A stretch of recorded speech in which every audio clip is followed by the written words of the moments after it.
Muito boa tarde, sejam bem-vindos ao programa Testemunho Direto. Na tarde desta quinta-feira vamos falar das mudanças laborais na função pública.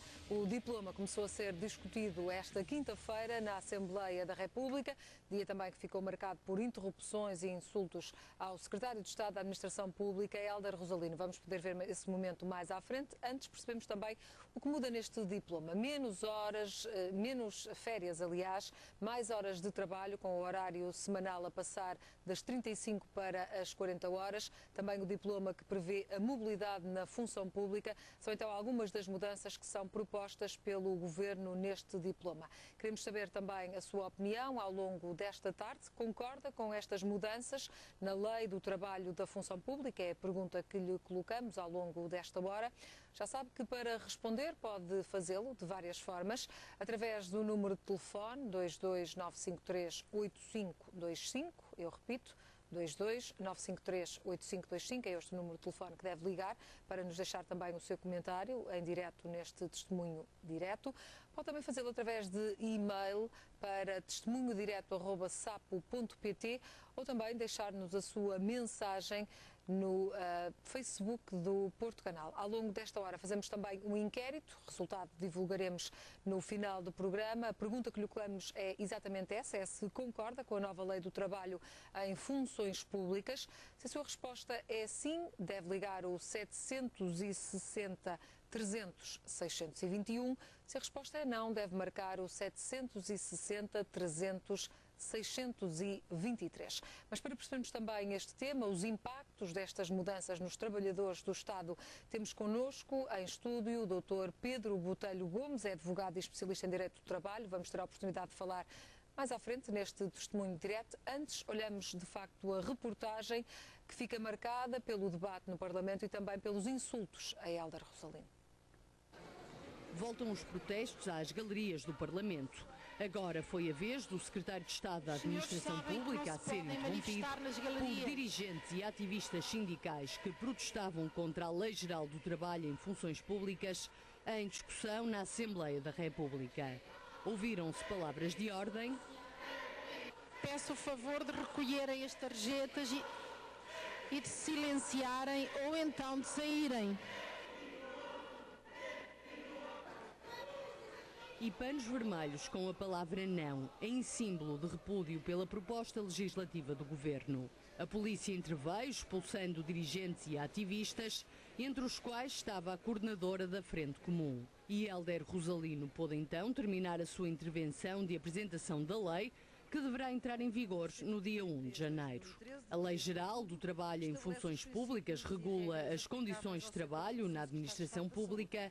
A proposta de lei, que o Governo aprovou em Conselho de Ministros no final de outubro, introduz as alterações feitas ao Código de Trabalho nos últimos anos e consagra medidas que foram, entretanto, aplicadas aos trabalhadores do Estado.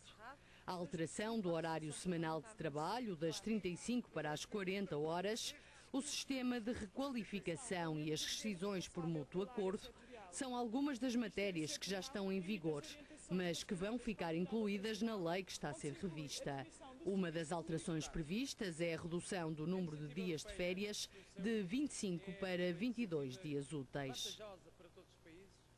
Concorda com esta nova Lei do Trabalho para as funções públicas? Concorda também com esta aproximação entre o sistema público e o sistema privado? São as perguntas que queremos que responda ao longo da próxima hora aqui no programa Testemunho Direto, 229538525. Eu repito, 229538525. É este o número que deve então ligar para nos deixar o seu comentário. Comigo tenho então o Dr. Pedro Botelho Gomes. Dr. Pedro Botelho Gomes, olhando para estas mudanças, o Secretário de Estado diz que esta é a grande mudança, por assim dizer, na grande reforma laboral que é feita pelo Estado da Administração Pública. Concorda que é de facto uma grande reforma?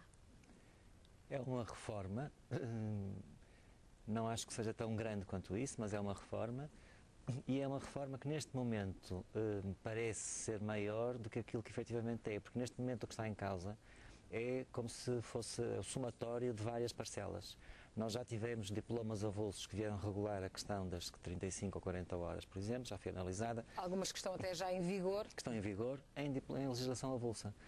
Todo este regime do trabalho em funções públicas está espalhado por uma série de diplomas. Tínhamos agora em vigor 1000 e tal artigos de disposições legais que estavam vigentes e que agora se procura condensar, sistematizar e incorporar num diploma só, que permite uma maior transparência, um melhor conhecimento das regras, uma melhor análise jurídica e do direito aplicável a cada situação, num regime que vai ficar mais ou menos em 400 artigos, segundo se prevê. Isto hoje, como dizia na vossa peça, isto está a começar, estava hoje em debate, ainda vai à especialidade, ainda vai ser debatido em especialidade, vamos ver qual é o formato final que o diploma vai ter. Em todo caso, é uma reforma abrangente e é a primeira vez, eu não quero dizer se é uma grande reforma ou uma pequena reforma, mas é a primeira vez que se mexe em algumas das coisas que efetivamente estão a ser mexidas e que no nosso país nunca tinham sido. E, essas portanto, mexidas esse impacto de grande reforma é por aí que se chega lá. Mas eram as tais que já fomos mexendo aos bocadinhos. Já mexemos nas 40 horas, já mexemos nos dias de feira, já mexemos na mobilidade, já mexemos em muita coisa. Portanto, agora o Governo está a condensar tudo isto num diploma só e, portanto, esse impacto das parcelas que se vão somando das pequenas reformas agora tem a dimensão do condensar num diploma só. Mas, no fundo, estamos a falar só da sistematização da legislação e não está hoje exatamente em cima da mesa nada de especialmente inovador. Não foi hoje que se apresentou nenhuma alteração muito substancial. Mas precisamente por tocar em pontos que nunca tinham sido até agora tocados, estes diplomas, percebe porque é que os sindicatos se opõem tanto a algumas destas mudanças? Os sindicatos, em regra, para além dos sindicatos, todos nós temos sempre alguma resistência à mudança, isso é típico do ser humano, diria. Os sindicatos têm alguma facilidade em fazer bandeira contra algumas destas medidas, porque não é difícil criar um argumentário simpático para os seus filiados e apoiantes, no sentido de protestar porque se vai ter menos férias, ou se protestar porque se vai trabalhar mais uma hora por dia, das 35 passa-se para as 40.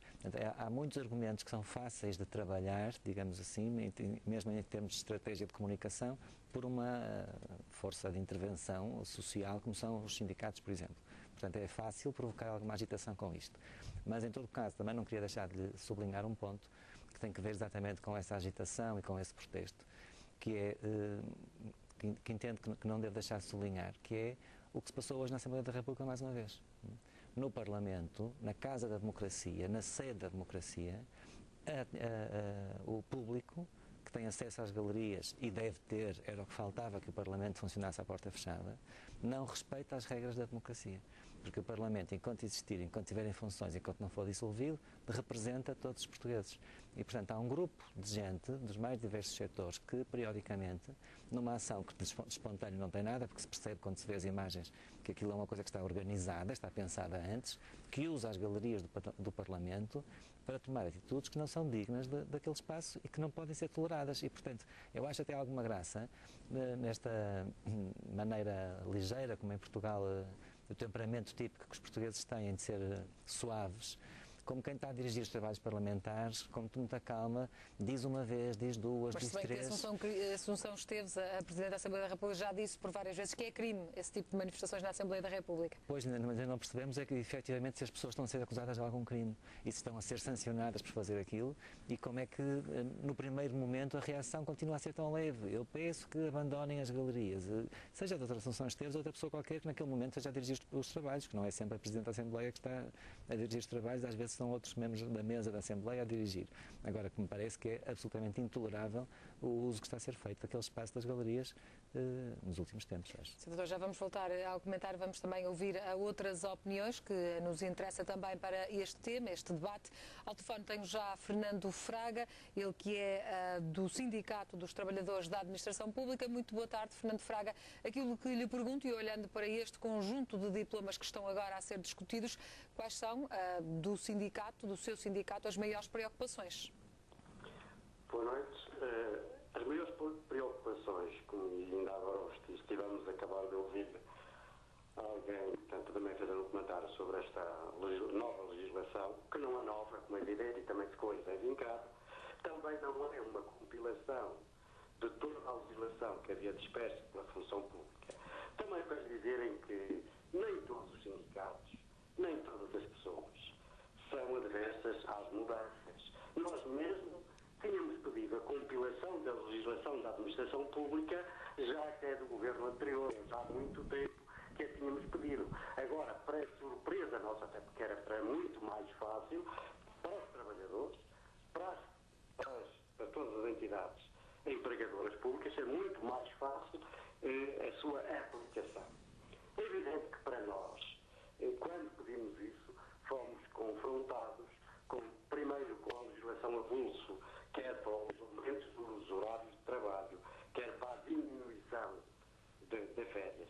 E eu só queria lembrar aqui uma questão que é muito simples.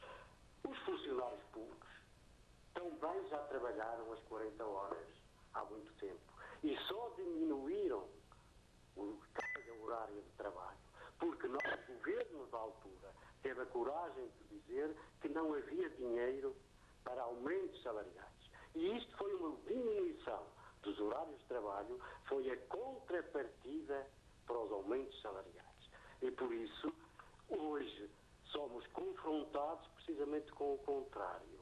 Aumenta-se a carga do horário de trabalho com os mesmos vencimentos, eu diria até mais, com menos vencimento derivado aos cortes que temos sido sujeitos na administração pública. E diria que estamos aqui o reverso da medalha. Ou seja, nós não temos nada contra, de facto, as 40 horas, se forem acompanhadas do respectivo vencimento, que já o tivemos na altura. Fernando Fraga, mas outro dos diplomas, que tem gerado bastante controvérsia, tem a ver com a mobilidade na função pública. Houve até recuos no Governo nesta matéria, mas na questão da mobilidade havia mais resistência por parte dos sindicatos. É evidente que a mobilidade, que é tal chamada agora requalificação, o Governo é evidente que teve que recuar, porque há aqui uma coisa que também as pessoas têm que perceber. Só recuou porque, de facto, os sindicatos conseguiram-lhe provar que era injusto, porque deixava aqui o ônus de serem os próprios trabalhadores a procurarem um emprego. Isto é, ao cabo de um ano, que esta era a proposta inicial do Governo, se não arranjassem colocação, portanto no serviço, portanto eram colocados na mobilidade especial, que era assim que se chamava o diploma, ainda se continua a chamar, até à nova publicação, se não conseguissem, depois de terem sido colocados a mobilidade especial, se não conseguissem colocação ao cabo do ano, eram pura e simplesmente despedidos. Bom, isto aqui era muito pior do que o privado, porque o privado, a acontecer isso, o despedimento, têm sempre a proteção social, ou seja, o subsídio de desemprego. Nos funcionários públicos não existe subsídio de desemprego, a não ser para aqueles que entraram a partir de 2006, como sabe, deixou de haver os funcionários públicos que entraram, nomeadamente os que estão de contrato de trabalho em funções públicas, deixaram de descontar para a CGA, a Caixa Geral de Aposentações, e passaram a descontar para a Segurança Social. E estes sim teriam, de facto, o subsídio de desemprego. Mas o grosso da coluna, os 500 mil funcionários públicos, estes não teriam subsídio de desemprego. E daí é que as lutas que os sindicatos fizeram, o alerta que fizeram e chamaram a atenção do Governo, foi precisamente a injustiça que seria criada com esta situação. E por isso nada tivesse feito. Portanto, isto não é nada de mais terem recuado. Mas o facto de terem recuado, se repararem bem, ao alterarem e aproveitarem esta legislação toda, alterarem isto, se verificar as regras, portanto, o que não conseguiram, por um lado, que era, de facto, o despedimento, estão a consegui-lo, ou querão consegui-lo, através das linhas que impõem agora. Como vê, quer dizer, quem é que consegue viver na administração pública, se for colocado na requalificação, portanto, o diploma que era conhecido pela mobilidade especial, que nos primeiros meses com os 60%, isto é, ainda fica abaixo do que é o subsídio do desemprego. E depois, quando entra na segunda fase, para receber 40%. No segundo ano falamos de Veja, 40%. exatamente. Veja, para a segunda fase é para 40%. Veja, de facto, o aperto com que o Governo faz aos funcionários públicos, já que não consegue de uma forma ver se consegue pela outra. Fernando Fraga. Sim, sim. Pedir só que terminasse, que terminasse a sua ideia então, que concluísse.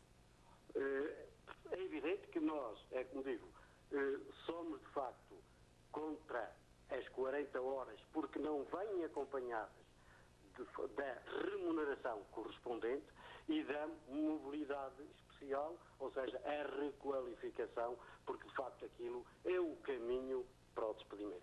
Fernando Fraga, muito obrigada. Agradeço a sua opinião neste testemunho direto. Se quer também dar a sua opinião sobre este tema, já sabe, pode ligar o 22-953-8525. Eu repito, é o número 22-953-8525. Pode também responder à pergunta que está em inquérito e que ao longo do programa vai passando em rodapé. Dr. Pedro Botelho Gomes, olhando para estas duas questões, que são de facto as mais polémicas levantadas pelos sindicatos e também por alguns especialistas, esta questão de aumentar o horário de trabalho sem aumentar a remuneração é de facto um problema por si só? Não, por si só não é um problema. O Tribunal Constitucional já analisou a questão. E já passou. E já passou. Portanto, o problema jurídico, o problema de direito, nessa perspectiva está resolvido. E é moralmente falando? É, obviamente, trabalhar, isso não tem discussão possível, está a ser pedido às pessoas que passem a trabalhar 40 horas por semana em vez de 35, mediante a mesmíssima retribuição.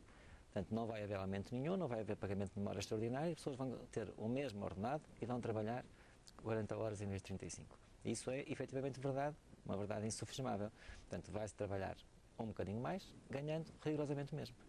Olhando para a questão da mobilidade aqui falada, na requalificação, este diploma da requalificação, ou de facto este recuo do Governo previa que ao fim de algum tempo na mobilidade os trabalhadores pudessem ser despedidos e houve de facto esse recuo do Governo e isso passa a deixar de acontecer, se bem que quem estiver na mobilidade ganha no primeiro ano 60% da remuneração com um teto máximo e 40% no segundo ano.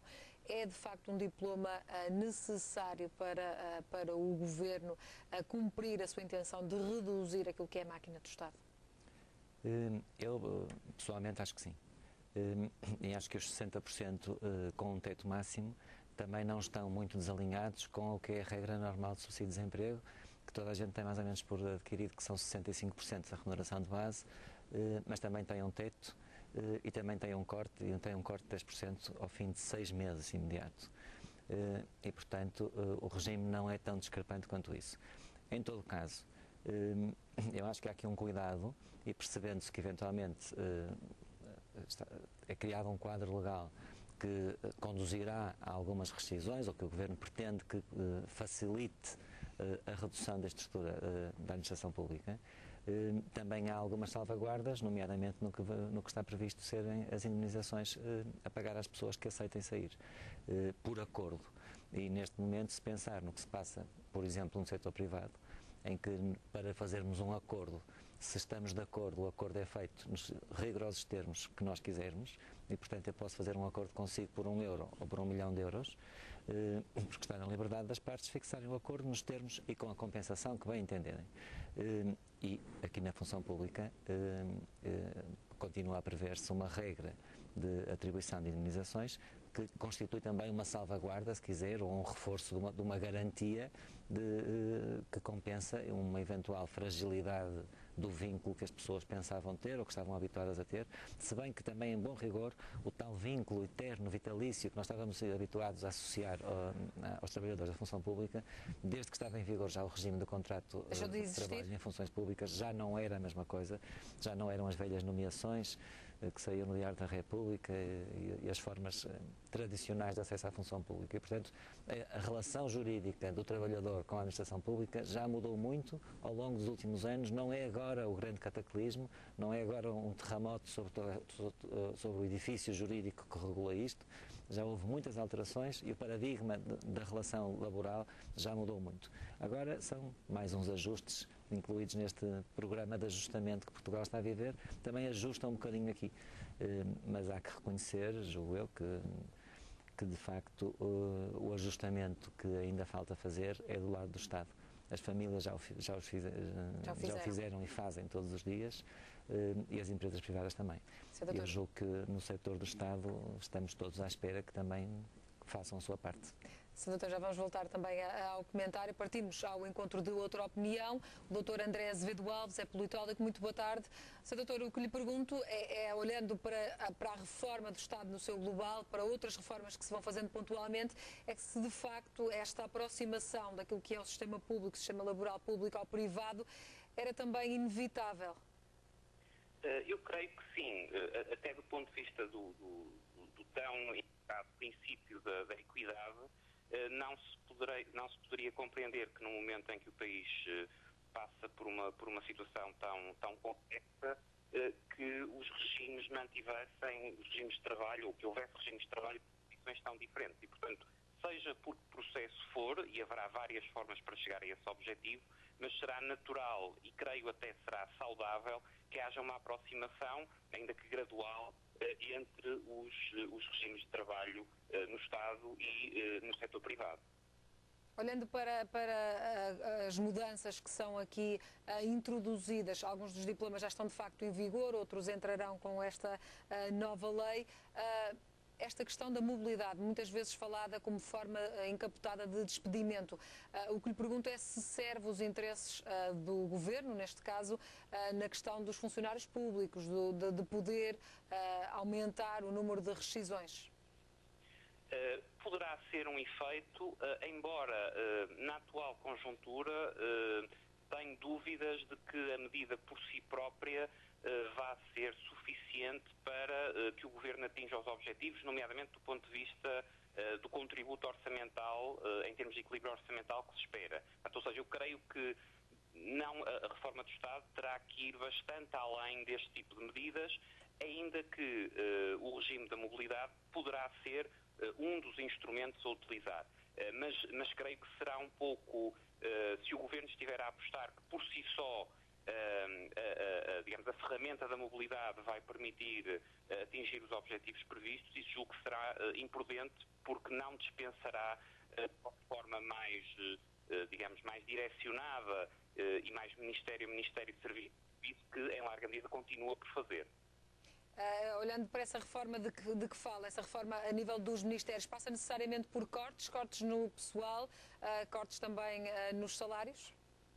Não. Casos, eventualmente passará por cortes de pessoal, noutros casos poderá haver, inclusive, serviços com falta de pessoal, eventualmente, globalmente, para que haja, que o Estado tenha de empregar menos pessoal, ainda que, no âmbito desses reajustes setoriais e serviço a serviço, que em boa parte continuam por fazer, poderá também haver uma realocações internas. Do ponto de vista da massa salarial, que depende do número de funcionários, mas depende também das remunerações, esse é um problema que, e em grande parte por via das intervenções do Tribunal Constitucional, continua em aberto, e é um problema também com o qual o Governo e o país terá de se confrontar necessariamente. Sendo que, uma coisa é certa, quanto mais rígidas à baixa forem as remunerações,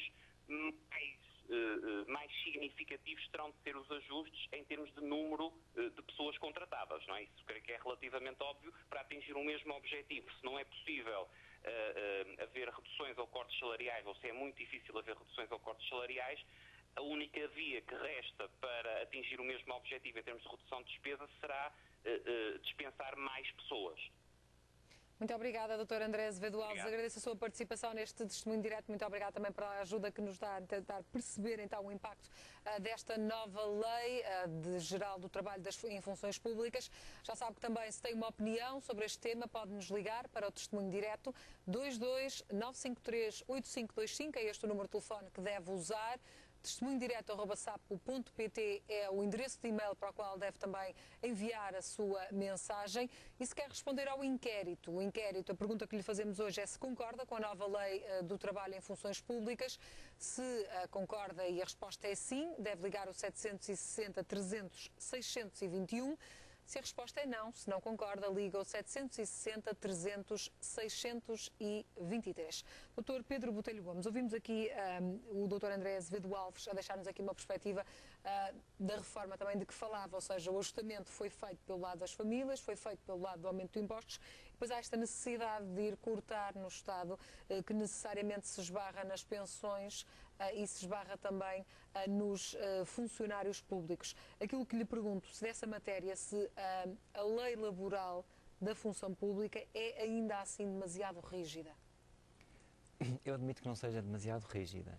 Eu acho é que, e de alguma maneira bem, se continua a estabelecer alguns critérios de defesa das pessoas que estão na administração pública, independentemente do detalhe do vínculo, da natureza do vínculo jurídico laboral que possam ter, por exemplo, nas extinções de organismos públicos. Se quando se diz, como tantas vezes ouvimos dizer, que é preciso reduzir a máquina do Estado e o tamanho do Estado e os organismos do Estado, então o que é que acontece às pessoas que estão, por exemplo, nas empresas detidas pelo Estado ou em serviços administrativos da máquina do Estado? Se nós resolvermos que o Ministério das Finanças, por exemplo, por absurdo, imagine, que decidia que as repartições de finanças iam todas ser extintas. Já há um plano que prevê alguns encerramentos, quer do CTT, que foram privatizados, Os CTT já foram privatizados, já estão fora das finanças, mas pode escolher outro exemplo qualquer da máquina do Estado, não interessa, dos tribunais. Vamos encerrar os tribunais todos, não é preciso, seja o que for. Por absurdo, essas pessoas, no setor privado, se eu tiver uma empresa privada, das duas uma, quando eu quero encerrar a minha atividade, ou eu tenho os recursos financeiros necessários para pagar as indemnizações que a lei prevê às pessoas, mas nada me impede de encerrar a minha atividade quando eu bem entender, e se eu não quero mais ter a minha empresa, vou fechá-la hoje, está aqui um cheque para cada trabalhador, no valor que a lei me obriga a pagar. E no setor privado isto é possível fazer. E muitas vezes nós sabemos que a situação não é esta, não é a vontade do empresário de encerrar uma atividade, mas são as circunstâncias económicas que se degradam e as empresas entram em dificuldades e, portanto, no fim, de facto, há uma cessação da atividade, as empresas param, as pessoas não recebem aquilo que têm direito, vão aos tribunais reclamar os créditos nas falências e depois não há, no processo de insolvência, não há recursos para pagar aos trabalhadores. E, portanto, no setor privado, nessa matéria, se quiser, as pessoas estão mais desprotegidas. Apesar de tudo, nestes diplomas, nestas alterações, nesta reforma, ainda se prevê alguns mecanismos de proteção que eu admito que mais à frente possam tornar a ser revistos, que seja necessário o país ter que olhar para isto uma segunda vez, mas que me parece razoável que existam nesta altura. Há aqui um período de transição, de alguma instabilidade nesta habituação às novas regras e, portanto, não me parece mal que tenha ficado estabelecido que ainda há aqui algumas salvaguardas, nomeadamente nos valores de indemnizações que estão previstos pagar a trabalhadores que cessem contratos com a função pública. Vamos então ouvir a opinião também de alguns telespectadores nesta altura. Ao telefone tenho Alfredo Sousa, reformado, Liga-nos de Oeiras. Muito boa tarde, Alfredo. Qual é a sua opinião sobre este tema? Muito boa tarde. Cumprimento a menina e o seu convidado. Eu só gostava de colocar aqui uma questão, porque eu ouço regularmente falar em equidade, ouço falar em lei, ouço falar em Constituição, quando as coisas estão em sentido, por exemplo, da Assembleia da República e do Arco do Poder. Quando as coisas não são nesse sentido, realmente há uma abordagem completamente diferente e a lei, isto é, o do lex sed lex, deixa de existir e a Constituição passa a estar desatualizada e não correta. Deixe-me só dar-lhe talvez um exemplo disto e depois perceberá o que eu quero dizer. Funcionamento da Assembleia da República, as despesas de 2013 foram 66.616.233 euros. Em 2014 vão ser 71.899.826 euros. Ora bem, só com despesas do pessoal, portanto para aumentos, são 500 mil euros. Com despesas de pessoal em geral aumenta mais, aumenta 2 milhões. Na rúbrica outras despesas de segurança social, portanto, em 2013, 2.548.000, 2014, 4.314.000. Quer dizer, isto vem por aí adiante, dotação provisional 2013, 3 milhões, 2014, perto de 5 milhões. Ora bem, isto por um lado, a equidade é sempre para cima. Por outro lado, a equidade é sempre para baixo. Isto conduz a uma questão que realmente me faz pensar que a Constituição está desatualizada. Porque no seu artigo 13º, a Constituição diz claramente: todos os cidadãos, e aqui repito, cidadãos, têm idêntica dignidade e são iguais perante a lei. Mas parece-me que, e dito pelo próprio Primeiro-Ministro, quando foi aqueles dinheiros, aquele subsídio da presença que eles disseram que não levavam, porque o Primeiro-Ministro disse que era por causa da dignidade dos presidentes. Ora, se a Constituição diz que somos todos, que a dignidade é idêntica para todos os cidadãos, aqui posso inferir uma coisa: se de facto a Constituição está certa, uns são cidadãos e os outros são escravos. Pronto, olha, era só isto Muito obrigada, Alfredo que eu queria dizer por aquilo que eu vi. Muito obrigado. Desculpa. Muito obrigada pelo seu comentário, Alfredo Sousa. Partimos já ao encontro também de outro telespectador, Pedro Rodrigues, é industrial, Liga-nos de Lisboa. Muito boa tarde, Pedro. Muito boa tarde. Pode falar, pode dar-nos a sua opinião. Esse senhor que ainda agora acabou de falar, eu pego nas palavras dele, simplesmente para dizer, se a Constituição diz que os cidadãos são todos iguais, o porquê das regras do Estado não ser igual ao privado. Eu acho que está muito bem tentarem chegar as regras do Estado ao setor privado. Era só isso que eu queria dizer. Eu queria só salientar que acho bem tentar-se chegar a um acordo entre as regras serem para o setor privado igual para o setor do Estado. Muito obrigada, Pedro Rodrigues, muito obrigada pela sua opinião. Fica então essa opinião de concordar com esta aproximação. Dr. Pedro Botelho Gomes, esta questão da Constituição causa também confusão, como percebemos, às pessoas, porque de facto há a igualdade, a equidade garantida. É necessário rever a Constituição para estas ou outras questões? É muito difícil sempre falar sobre os processos de revisão constitucional, são muito polémicos. Eu admito que sim, que seja preciso rever, nada fica imutável tantos anos como está a acontecer com a nossa Constituição. E não se consegue, aparentemente, plataformas de acordo entre as forças políticas que terão necessariamente que estar de acordo para rever, e parece não ser fácil de conseguir. Não me parece ser tão preciso quanto isso. Acho que podia ser útil, podia ajudar, podia facilitar muita coisa, mas não me parece que não haja mecanismos legais de conseguir chegar a alguns dos objetivos que se podia pretender chegar com uma revisão constitucional. A revisão não acontecendo, de outras maneiras lá chegaremos ou poderão ser encaradas para lá chegar. Em todo caso, esta questão da igualdade, da equidade, eu acho que verdadeiramente, independentemente da avaliação de direito ou de jurídica que se possa fazer dessas matérias, eu acho que para o comum dos cidadãos não é difícil perceber que é aceite como justo, e é uma das funções que a lei tem que ser entendida como justa para ser aceita pela sociedade e para ser incorporada no país. É aceito como justo que os regimes não sejam tão diferentes quanto eram até aqui. E, portanto, se o caminho que foi feito, efetivamente é no sentido do regime de contrato de trabalho normal do setor privado, se estar mais equilibrado com o regime de contrato de trabalho em funções públicas, a comunidade, todos nós, sentimos isso como algo de razoável e, portanto, por aí não vejo que isso seja uma dificuldade. Dr. Pedro Botelho Gomes, mas já voltamos ao comentário. Lembrar apenas os nossos telespectadores das formas de entrarem em contacto connosco nesta tarde, no testemunho direto. Podem fazê-lo através do telefone 22953-8525. Estamos a debater hoje as mudanças nas leis laborais em funções públicas. O tema foi também debatido esta tarde no Parlamento. Algumas das mudanças previstas são então o horário de trabalho que passa das 35 para as 40 horas semanais, menos férias, passando assim de 25 dias para 22 dias, e também a requalificação na função pública, ou seja, a mobilidade especial é outro dos diplomas então previstos. Queremos saber a sua opinião, se concorda com estas mudanças na lei laboral em funções públicas. 229538525, eu repito, 229538525 é este o número que deve ligar para nos deixar a sua opinião. Pode também responder ao inquérito, a pergunta vai passando em rodapé. Se a resposta é sim, liga ao 760 300 621.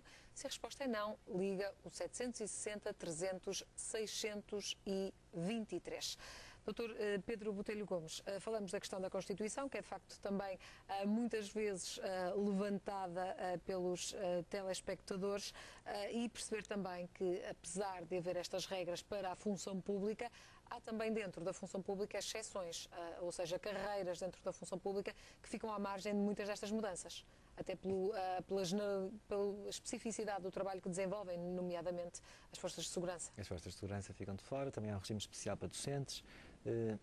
A máquina do Estado tem, de facto, setores em que me parece razoável que, de alguma maneira, fiquem de fora de um esquema que possa agora ser concebido ou que tenha uma regra diferente nesta matéria ou naquela.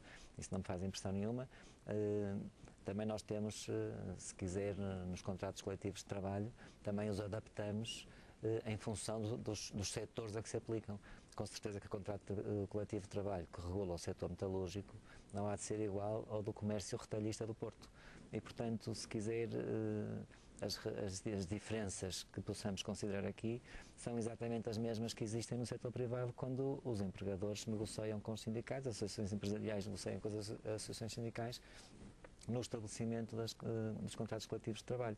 São adequações às especificidades de cada área. E, portanto, dentro da máquina do Estado também haver uns regimes que aqui ou ali possam manter algumas diferenças, não me faz não tenho qualquer objeção. Falámos há pouco do Tribunal Constitucional, até porque alguns destes diplomas já por lá passaram. A questão das 40 horas passou pelo crivo do Tribunal Constitucional depois das dúvidas que foram levantadas, desta fiscalização que foi pedida. Vê algum problema a nível constitucional de outros diplomas e que possam surgir? O Tribunal Constitucional tem, de facto, ocupado muito daquilo que é o espaço mediático nos últimos anos. Tem, porque se transferiu para o Tribunal Constitucional alguma da decisão política, no fundo. Porque o governo... É um erro que isso aconteça? Não é um erro. Acho que não Ou é incapacidade? Não se pode dizer que seja um erro. O Tribunal Constitucional está a exercer a sua função. Existe para isso, para apreciar a constitucionalidade das normas. E, de facto, como víamos há pouco, como não foi possível mexer na Constituição até agora, como a Constituição continua a ser a que tínhamos há 30 anos, ou a que foi desenhada há 30 anos, estamos hoje a debater-nos com realidades que o quadro constitucional não estará eventualmente tão aberto a acolher. E, portanto, mais frequentemente se suscitam as questões de eventuais inconstitucionalidades, de apreciação de inconstitucionalidades. Portanto, recorrer ao Tribunal Constitucional não tem nada de irregular, de ilegítimo ou de ilegal. É normal, está previsto, é para isso que o Tribunal Constitucional existe. Agora, o Tribunal Constitucional tem, de facto, um papel de intervenção política pelas decisões que toma, pelas consequências das decisões que toma, porque nós sabemos que se algumas coisas chumbarem no Tribunal Constitucional, ou as que chumbaram já atrás ou vierem chumbar à frente, podem ter repercussões diretas noutras matérias, porque podemos todos ter um agravamento fiscal se acontecer isto ou aquilo, porque há sempre uma série de cenários. Há cenários de o que habitualmente se chama do plano B, o que é que vai acontecer se o Tribunal Constitucional não deixar que isto ou aquilo seja feito.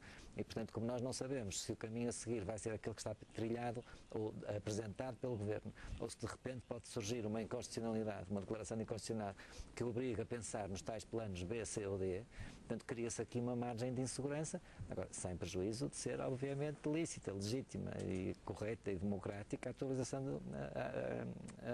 utilização que é feita do Tribunal Constitucional, no sentido de enviar para o Tribunal Constitucional aquilo que se entende que em cada momento careça de uma apreciação de constitucionalidade. A entrada em vigor desta lei está atrasada, ou seja, o Governo pretendia entrar com a lei em janeiro, não acontecendo, ou acontecendo só em março ou abril, como pode vir a acontecer. Há aqui algumas das regras que entram em vigor só em 2015, por exemplo, as férias. As férias vencem-se no dia 1 de janeiro de cada ano, reportadas ao trabalho prestado no ano anterior. E, portanto, se este diploma ficar finalmente aprovado em vigor, todos esperados, promulgado pelo Presidente da República em março ou abril, já no 1 de janeiro de 2014 se venceu o direito a feiras e, portanto, nós vamos ter efetivamente o sistema de contagem de dias de feiras que agora se prevê, será então aplicado em 2015 apenas e não em 2014. Sr. Doutor, agradeço imenso a presença também neste testemunho direto, a ajuda que nos deu também para percebermos estas mudanças, esta reforma nas leis laborais da função pública. Agradeço também a participação de todos os telespectadores neste programa e respondemos também ao inquérito. Ao longo da última hora colocamos-lhe a questão se concorda com a nova lei do trabalho em funções públicas. Ora, as respostas recolhidas dão então 67% responderam que sim e 33% dos telespectadores responderam que não concordam então com esta nova lei. Já sabe que nós regressamos amanhã, sexta-feira, com um novo tema para este testemunho direto. Até lá, fique bem e continue na companhia do Porto Canal.